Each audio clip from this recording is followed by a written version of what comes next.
বিসমিল্লাহির রহমানির রহিম। প্রিয় দর্শক শ্রোতা, কেমন আছেন আপনারা সবাই?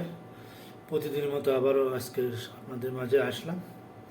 জামাতে ইসলামের মহাসচিব এবং মির্জা ফখরুল ইসলাম সাহেব, আমির খসরু সাহেব, আরও গণ্যমান্য ব্যক্তি উপস্থিত ছিলেন।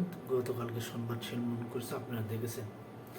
এর বিগত দিনে জামাতের যিনি সেক্রেটারি ছিলেন উনি কিন্তু অনেক বড় বড় বক্তৃতা দিয়েছিলেন যে বিএনপি ওই বিএনপির সাথে নির্বাচন হচ্ছে, অনেক মেলা কিছু ইঙ্গিত দিয়েছিল। আপনারা দেখছেন গতকালকে এক সাইডে আমির খসরু সাহেব আর এক সাইডে মির্জা ফখরুল, তারপর ডক্টর মোশাররফ হোসেন ছিলেন ওনার পাশে, মাঝখানে ছিলেন জামাতের মহাসচিব। বক্তব্যটা আপনারা দেখছেন, জামাতের মহাসচিব যে বক্তব্যগুলো দিয়েছে যে ফেব্রুয়ারিতে নির্বাচন করতে জামাতের কোনো সাহেবেরা অনেক সুন্দর, আর মির্জা ফখরুল তো অল টাইম হাসতেছিল চুপে চাপে একটু। তো এতে করে বোঝা যায় যে সবাই একটু মীমাংসার ভিতরে চলে আসছে। ইনশাল্লাহ জামাত বিএনপির সাথেই আসবো, সে নির্বাচনে অংশগ্রহণ করব ধানের শেষে প্রতীক নিয়ে। তো কালকের সংবাদ সম্মেলনটা অনেক সুন্দর হয়েছে, এটা আমার কাছে খুব ভালো লাগছে। আপনাদের কাছে কেমন লাগছে দেখছেন? ইনশাল্লাহ আশা করি জামাতে ইসলাম বিএনপির সাথে জোট করে নির্বাচনে আসবো, এই একটা মনোভাব কালকে পাওয়া গেছে এবং সবাই হাসি মুখে সংবাদ সম্মেলন করেছে। এতে করে বোঝা যায় জামাতের সাথে কনভেনশন কমপ্লিট হয়েছে।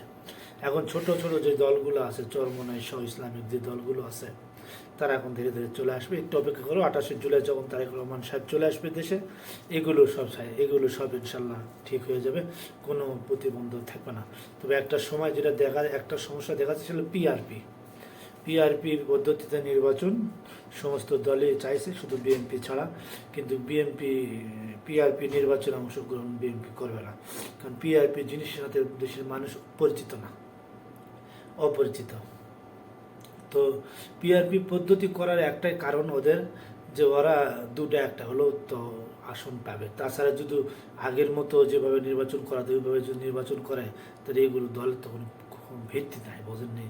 যতই কিছু করুক, বাংলাদেশের মধ্যে 1 নম্বর বড় সবচেয়ে দল হলো, সেটা হলো বিএনপি। এছাড়া কোনো দল প্রতিদ্বন্দ্বিতা করার মতো কোনো দল নেই। এরা যতই যেটা বলুক, প্রতিদ্বন্দ্বিতা করার মতো কোনো তাদের সেই পরিস্থিতি নেই। তো আর একটা খবর হলো, সেটা হলো ভারতে বিমান ভর্তি করে বাংলাদেশের সীমানায় নখ নিয়ে আসতেছে পুশিং করার জন্য। আপনারা দেখছেন খবরের কাগজে। এগুলো এক ধরনের উস্কানি। এটা হলো ভারতের সরকারের এক ধরনের উস্কানি। এরা ভারতের বিভিন্ন রাজ্য থেকে, বিভিন্ন জায়গায় থেকে মুসলমানগুলো বেছে বেছে নিয়ে চলে আসতেছে। তাদের বৃদ্ধ, বয়স্ক, বাচ্চা, শুধু বাংলা ভাষা যদি জানে তাহলে বুঝতে, আর বাকি নেই, বলতেছে এটা বাংলাদেশের লোক। ভাই, বাংলা ভাষা তো কলকাতারও। সেদিন মমতা ব্যানার্জি সংবাদ সম্মেলন করে বলেছে নিজে যে যাদেরকে পুশিং করা হয়েছিল তাদেরকে ফেরত নিয়ে আসা হয়েছে, কারণ তারা জন্মগতভাবে নাগরিক ভারতের। তাদেরকে কেন বাংলা ভাষা বললি যে তারা বাংলাদেশি? তিনি মমতা এভাবে একদম পরিষ্কারভাবে বলেছে যে বাংলা ভাষা বললে যদি বাঙালি হয়, তাহলে কলকাতার ভাষা তো বাঙালি, তাহলে সবাইকে এরা বাংলাদেশি। আসলে এটা হচ্ছে একটা প্রতিহিংসামূলক এবং উস্কানিমূলক একটা কাজ। বর্ডার গার্ডেরা সচেতন থাকবে ইনশাল্লাহ, যারা আমাদের বিজেপিরা আছেন সবাই একটু সচেতন থাকবে। যদি অরিজিনাল বাংলাদেশি হয় আমরা ফেরত নেব, তাতে কোনো সমস্যা নেই। কিন্তু যদি ভারতের নাগরিকত্ব হয়, কেন নেব আমরা? প্রশ্ন আপনাদের কাছে রেখে গেলাম।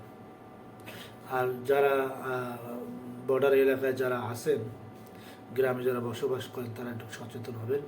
কারণ হলো আইন শৃঙ্খলার বাহিনীর চোখে এত তাড়াতাড়ি পড়ে না, কিন্তু বর্ডার এলাকা মানুষ সচেতন থাকলে আত্মসাহসী পোষণ করতে পারবে না, শক্ত অবস্থান তৈরি করতে হবে। তাহলে এমনি ওরা পিছু হটে দেবে। এরা চেষ্টা করেছে বাংলাদেশের সামনে একটা নির্বাচন, এই নির্বাচনকে ঘিরে এরা বহুত ষড়যন্ত্র করেছে ভারত, সেটা তো হাসিনার জন্যে। শেখ হাসিনার ইঙ্গিতে এগুলো হইতেছে। শেখ হাসিনা চাইতেছে বাংলাদেশে একটা যুদ্ধ হোক, এটা শেখ হাসিনা চাইতেছে, বোঝা গেল? তো এইগুলো ষড়যন্ত্র আমাদের বাংলাদেশের মানুষ রুখে দিবে, কারণ আমাদের বাংলাদেশের মানুষ মরতে জানে, দ্বিধা করবে না, এদের কোনো ভয় নাই, কারণ এরা মুসলমান, এরা ভয়ের লোক না। তাই বাংলাদেশ সরকারকে এটাকে খতিয়ে দেখার জন্য অনুরোধ করব, যেটা বারবার পুশিং করতেছে, বারবার এদের গত কয়েকদিন আগে হিলিস্থল বন্দর দিয়েও তারা পুশিং করেছে, আপনারা দেখছেন, নীলফামারীতেও হয়েছে, পঞ্চগড়েও হয়েছে, এরকম প্রায় পুশিং করতেছে। এটার একটাই অর্থ, একটাই ব্যাখ্যা হলো তারা ষড়যন্ত্র, সামনে নির্বাচন, এই নির্বাচন ঘিরে তারা অনেক ষড়যন্ত্র করবে, এদিকে নজর রাখার দরকার সরকারের। সবাই ভালো থাকবেন, সুস্থ থাকবেন, যে যেখান থেকে আমার ভিডিওটা দেখছেন প্লিজ আপনারা একটু সাবস্ক্রাইব করে পাশে থাকবেন। আপনাদের ভালোবাসা এগিয়ে যাওয়া সম্ভব নয়। দেখা হবে ইনশাল্লাহ নেক্সট ভিডিওতে।